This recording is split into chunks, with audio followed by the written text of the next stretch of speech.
Alors Étienne Drioton, c'est l'un des plus éminents égyptologues du XXe siècle. Il a été membre fondateur et président de la Société française d'égyptologie. Il a été président de l'Institut d'Égypte, fondé par Bonaparte. Et il a été surtout directeur général du service des Antiquités au Caire de 1936 à 1952. À son retour en France, quelques années plus tard, il a été élu professeur au Collège de France. Donc un grand savant et un administrateur remarquable à la tête du service des Antiquités d'Égypte. Alors cette exposition, c'est le résultat d'un gros travail en amont. Déjà, c'est le résultat de la numérisation de 5300 clichés qui sont dans les archives Étienne Drioton, et les archives Étienne Drioton sont à Montgeron.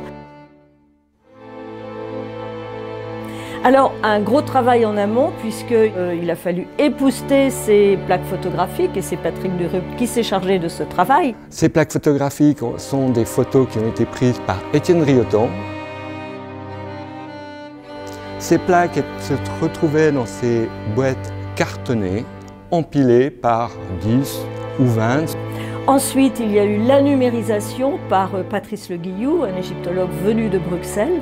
Nous avions découvert que Étienne Drioton a pris beaucoup de photos, notamment sur les sites de Medamoud, Todd, où il a travaillé, ainsi que sur Tanis, mais qu'en plus, il avait fait beaucoup de photos sur la vie quotidienne. Donc, on a trouvé que c'était une telle richesse qu'il fallait en faire profiter le public. Alors l'exposition, eh bien, elle a commencé par une sélection des clichés, et cette sélection a été un véritable crève-cœur, si je puis dire, parce qu'avec Patrick Durupt, nous en avions sélectionné environ 500. C'était absolument impossible de mettre 500 clichés dans cette exposition. Et puis après, on a fait une sélection avec Michel, parce qu'il y avait tellement de photos que c'était un peu compliqué de faire des choix. Finalement, une petite moitié a été sélectionnée au final. Donc on a travaillé avec Christine Suchot sur la répartition des photos par département pour pouvoir raconter une histoire. Et puis ce que je voudrais dire, c'est que c'est surtout un travail d'équipe. On a essayé de mettre des grands tableaux de l'Égypte et puis avec des beaux paysages. Nous devons les grands panoramiques c'est une idée de Ghislaine Mojatal. Après, bon, il y avait aussi le problème de la qualité des photos, parce qu'étant donné qu'on passe sur des grands agrandissements, donc on a essayé de choisir aussi des photos qui étaient utilisables et puis qu'on puisse agrandir au maximum. On a essayé de réaliser ces bâches pour pouvoir les accrocher et qu'il y ait une autre dimension à l'exposition. Donc il y a environ ici 165 à 180 clichés qui sont présentés. Donc c'était aussi l'histoire de mettre un accent sur une scénographie que l'on n'avait jamais fait aussi. Bien, écoutez, je suis ravie de vous voir aussi nombreux à cette magnifique exposition. C'est vrai que nous avons un vrai coup de cœur pour ces grands formats qui ont été mis en place. L'Égypte, c'est ça. L'Égypte, c'est le grand, c'est les grandes dimensions. Vous avez des photos de vie quotidienne parce qu'en effet, c'est quelqu'un qui était sensible à la réalité humaine du pays, et il aimait tellement l'Égypte, il aimait tellement ce pays. Mais il aimait aussi les gens, il était très proche des gens, c'était quelqu'un d'extrêmement sympathique, enthousiaste.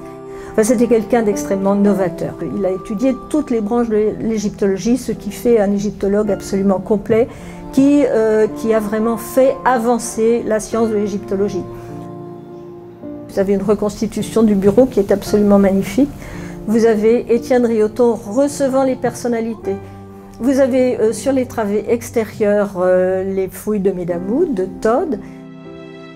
Alors, les fouilles de Tanis, c'est la découverte des trésors royaux, des tombes royales de la 21e et 22e dynastie. L'intérêt, c'est de mettre ce fond au profit, à la lumière de tous les scientifiques qui vont pouvoir aujourd'hui l'utiliser pour leurs études. Donc Donc la communauté scientifique vous doit beaucoup. Et c'est dans les greniers justement de Joseph Jacquiot, la fondatrice du musée, que nous avons retrouvé ces archives et ces merveilles, toutes ces plaques photographiques qui sont vraiment un patrimoine assez exceptionnel. C'est vrai que c'est une grande richesse pour Montgeron. Nous avions tout cela chez nous sans le savoir, quelque part, parce que nous étions loin d'imaginer le trésor que ceci représentait.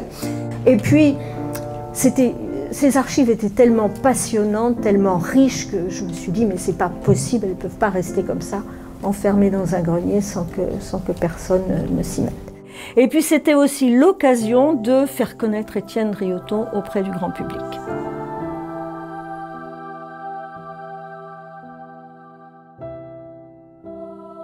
Donc je dois remercier aussi toutes les équipes de la DAC, et donc je disais tout à l'heure, Madame Maugental et Madame Suchot, venez avec moi, parce que quand même, je les ai retrouvées depuis plusieurs jours à quatre pattes sur les escabeaux, en train de scier, clouer, je les ai vues dans toutes les postures, j'ai des photos d'ailleurs qu'on m'a interdit de vous faire voir, mais elles se sont mises en quatre pour vous faire ces grands formats et accrocher ces grands formats, c'était pas une simple affaire.